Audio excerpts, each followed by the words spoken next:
everyone. Our guest today, he's a former top 400 ranked men's ATP player. He's played in Grand Slams and he's also co-host of Court Talk Radio show in Perth. Darren Patten, good to have you on. Thanks, Karis. Thanks for having me. I believe you celebrated a milestone birthday recently. Happy 50th. Yes, thanks. I've just come out of the fetal position and realised half my life, or most of my life, is nearly over. So, it's a few weeks ago now. So it's the year of the 50th. So I've got a few other scabby mates which I have to celebrate as well. So I can't wait for the end of the year to come. It's putting a bit of pressure on the body. Yeah. Are they any of them tennis mates from back in the day? A couple, yeah. Mark Luber had his the other day. Oh, Lubes. Our Lubes, who were the same year, and a few other boys from Geraldton, where I grew up initially. But, David Cully, Mark Ilawati's 50 this year. He's the same year group. David's a year older. He, it wasn't too bright on the books, so he had stayed down a year. It's a few years now since you've stopped playing. It's different for everyone sort of I speak to, but do you look back on your career with fond memories? Oh, absolutely. Travelling interstate initially and then internationally for, I think I did 11 years straight. Didn't see a winter in Australia. I think I started, my run was about 17, 18. My sort of got lucky initially in regards to the travel and the international sort of stuff. My father and I won the World Father and Son Championships a couple of times, and first year was in Spain, a place called Malaga, representing Australasia, and then second year was in Switzerland. So, and got to know John and Clint Newcomb quite well on that second World Championships there. So, from there I sort of went on to play German club tennis straight from those events, and then transitioned through Europe and through the States, and then back through Asia, and then through Australia, following the son around. So, but for me, Karis, it was as my mum said, it was more about the journey, not the destination for me. But made a lot of friends, and the tennis was it was challenging, and it was a journey, absolutely. But I think I stopped a little bit early. I was 27 when I stopped and came back to Perth. It was easier to be a big fish in a little pond than a little fish in a big pond. And it was, playing the back end of my sort of days in Perth was enjoyable, and coaching as well. So, I have no complaints, and enjoyed every moment of it. Yeah.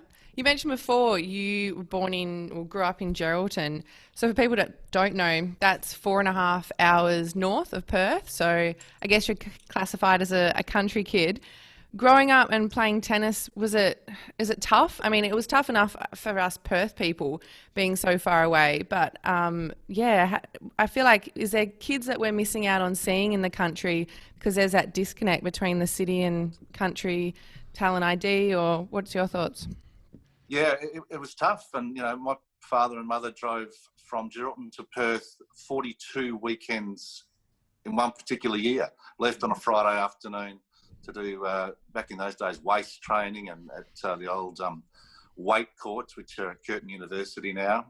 I remember Tony Roach coming over and doing a few clinics and these sort of things. So we had to actually go to where the tournaments were and the training was, and it was grueling. There were no flights. We didn't get any funding, and it was just fortuitous. Sort of towards the older I got, I was able to get a sort of a half scholarship to Christchurch Grammar School. Did my last 2 years of schooling there in year 11 and 12 in Claremont. Through actually David Cully and his father, Darryl Cully, helped us get into the school there. And especially in the Midwest, they have the Midwest Sporting Organisation there now, and they're trying to get a lot of the coaches and the other around, the nutritionists and all the rest of it back into the Midwest, into Geraldton to help these young kids out. But it's still not quite the same as actually having, every day after school, before school training in the metropolitan area. So there is a bit of a disconnect, and there still is, and there always will be, I think. Yeah. What about for you when you stopped playing? How was that period of time? Yeah, it's a natural progression. I remember a gentleman told me, look, you've got to deal with what you know. And I think most tennis players, they go into tennis coaching or tennis teaching. And I did that and coached for a fair period of my time after touring. But it's just, like I said, it's a natural progression. You give back, and that's what you know. It's what you ate, breathed, and slept.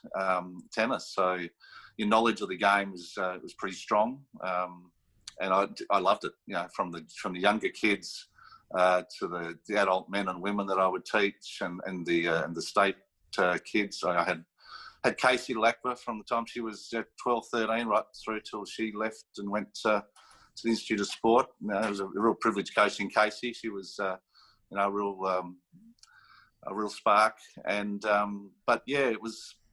But then, you know, after a fair period of time, you felt like I was abusing the sport. I wasn't enjoying it that much, and I felt like I was a babysitter. Particularly, and you become a shrink for. You know, especially a lot of the midweek ladies who would come down and get lessons. You know, they're telling you their issues of their family life and their children and so forth. And you're a sounding board for all these sort of people, which is great. But look, but you got to have time and challenges for yourself as well. And it is grueling on the body, standing up, 10, 11 hours a day sometimes. But look, it was a progression, and that's what it was. And you and your brother Brett, you're still involved in the tennis community as well, hosting Court Talk. For people that want to know, it's on 91.3 FM. Is there anything you've seen over the years, or how do you rate the tennis that's come out of Australia in recent years? Is there anything you'd like to be seen done differently? Brett and I have been doing court talk for a while. It just keeps our finger on the pulse, and keeps us engaged in local and national, international tennis. We're probably a bad version of Roy and HG, Karis, and just try and throw it around and challenge authority and make things better for the tennis player and the tennis enthusiast. But I think the fundamentals have broken a little bit in Australian tennis. I think the governance of the game is wanting a little bit. I think there's just too many novelty ideas being thrown around to the clubs and the coaches and the tournaments, from get your racket on to playing first to four and all these sort of things. I just don't think they work. Back in the, I can say I'm old now, being 50, but back in the old days, the advice was you represented your school, you represented your club, you represented your state, you represented your country. Simple as that. And if you wanted to be a better tennis player, you went and saw your tennis coach at your local club, and that's what you did. And you went and you become a pennant player, and you went up the ranks, and then you would go and play tournaments. But majority of the tournaments have gone in Western Australia now, from the state closed to the state hardcourt to the spring to the all these ones that we would, the R&I champion of champions and all these sort of things, they've all gone and been replaced by IMTs or AMTs, whatever you want to call them. They're all different plastics and golds and silvers. Yeah. I just think it's changed, not for the better. And I think we just need to get back to the basics of tennis, and it's an enjoyable game to play, at its basic level. Yeah. Darren, it's been awesome to chat to you today and hear what you're up to since your playing days, which they weren't that long ago, let's be honest. And good to see a familiar face as well. Take care. No, thanks, Karis, and come back to WA soon, eh?